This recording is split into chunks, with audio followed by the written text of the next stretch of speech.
What is going on, my guys, gals, non-binary pals, people of all ages? Today we are going to be taking a look at the PC air quote port of Baldur's Gate 3, because of course this is not a port. Larian Studios loves the PC, and they develop their games for the PC first and foremost, and then port them over to console. So this isn't really a port report, but we're going to go ahead and take a look at the game in a very similar manner, going over the graphics options, seeing how it's performing, the frame times, if there's any issues with it, crashes, what have you, all of that good stuff. And if anything, because this isn't really a PC port per se, it was developed primarily for the PC, we should be holding Larian to an even higher standard, but with their previous work on the Divinity series, you can rest easy that this PC version of the game is stellar in terms of its performance, the amount of options available to you, and in terms of gameplay. If you enjoy these types of turn-based role-playing games, which you can play in solo, you can play it in co-op. I've heard a lot of people recommend playing it in solo, so you can really take your time with the chat options. And, you know, I think that does sound like a good idea, but also the co-op experience is there, so I wouldn't mind enjoying it with a buddy as well. But so far, from what I've played in like the first hour or so, performance in the game has been extremely solid. I mean, the frame time graph is just pure perfection. I mean, we could talk all day about the fact that it's getting over 100 frames per second at 4K native maxed out on the 4090, but really what we're talking about is those frame times, the smoothness, the consistency, and also to address why I'm playing at DirectX 11, that's something we kind of get out of the way right there, is that this game does have the option to play in DirectX 11 or in Vulkan. But when I tried launching in Vulkan several times, I would just get a white screen, then it would crash back to desktop, or get a not responding, you know, like a pop-up that I would have to then kill it in Task Manager or wait for it to eventually go away. So I've opted to play on all DX11 for all of my testing, because that's really all I was able to do, which is pretty annoying. I would have liked to test on Vulkan, but you know what else is annoying? Trying to play Baldur's Gate 3 with one of those activate Windows icons in the bottom right-hand corner of your screen. So why don't you head over to my sponsor of this video, supercdk.com, where you can save money on software like Windows 10 Pro licenses, Office Pro, as well as all sorts of video game products.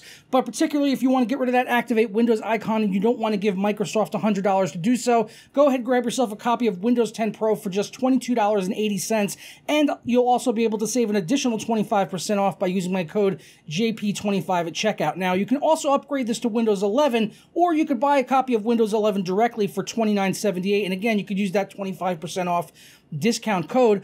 But honestly, Windows 10 Pro, once you get that, if you want to go to Windows 11, you can go ahead and upgrade right to it, and I'll go ahead and show you how to go ahead and check out. So we're just going to go ahead and buy now on the Windows 10 Pro option.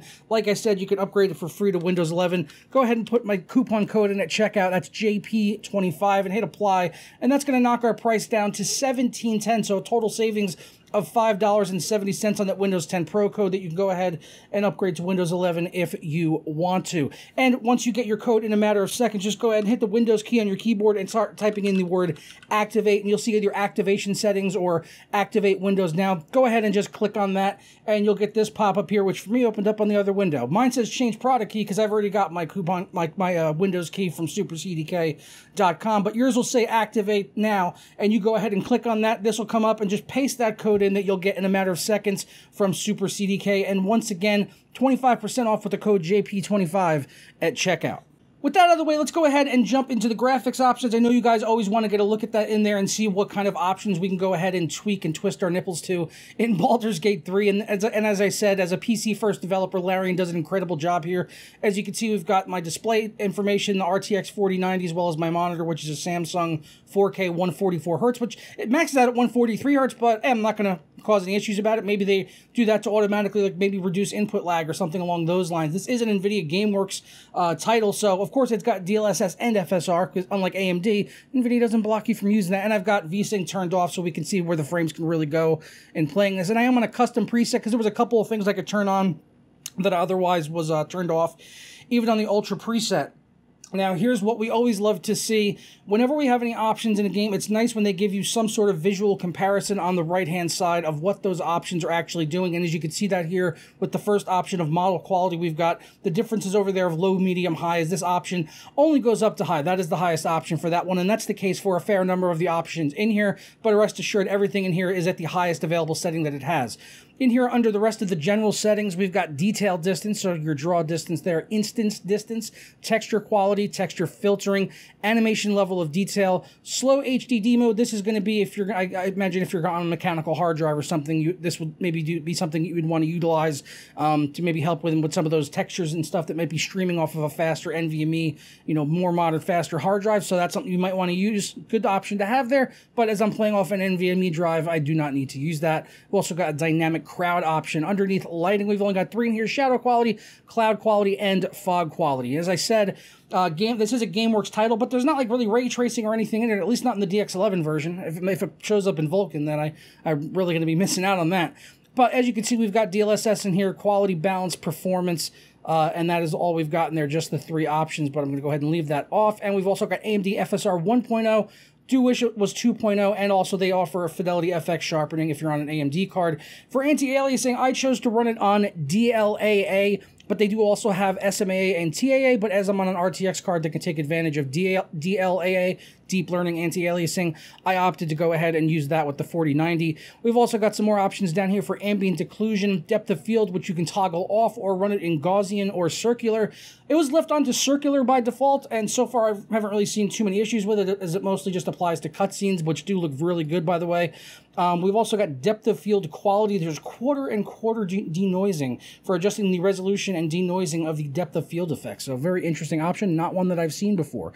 We've also got God rays, bloom, and finally subsurface scattering. Nice to not see anything in here like chromatic aberration or motion blur. Motion blur doesn't even exist in the options menu.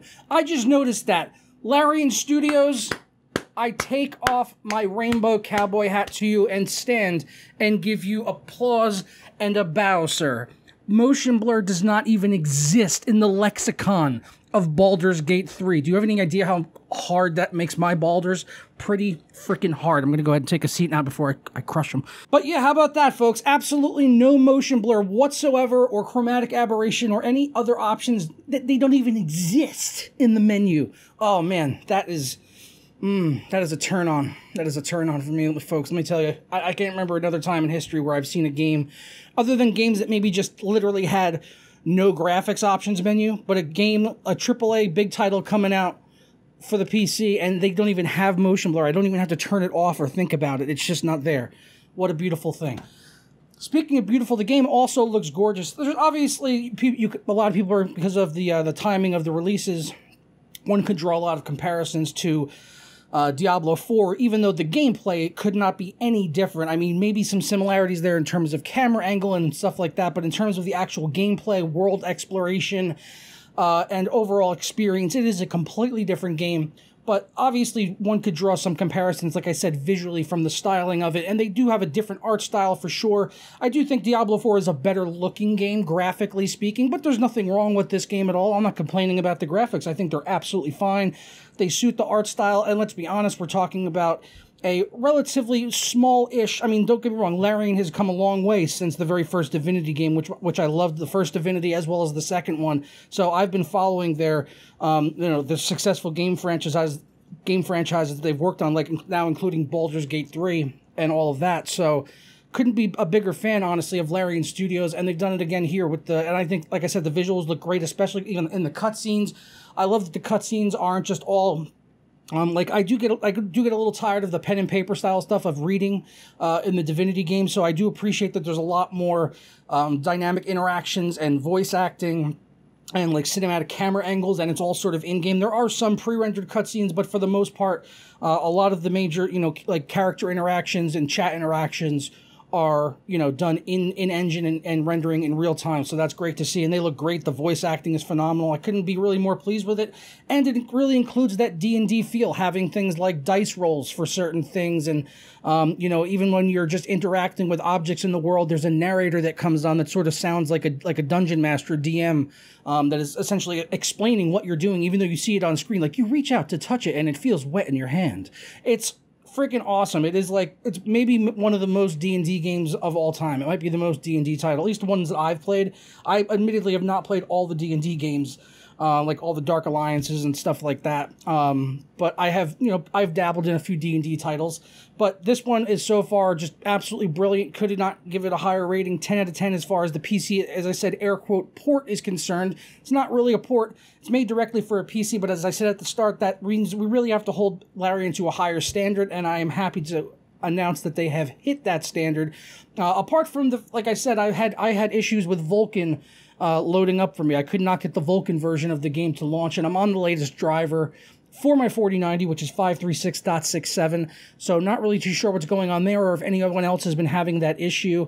But yeah, if you have, let me know, sound off down in the comments below, leave a like on this video, subscribe if you're not already, and I will see you guys next time for another video.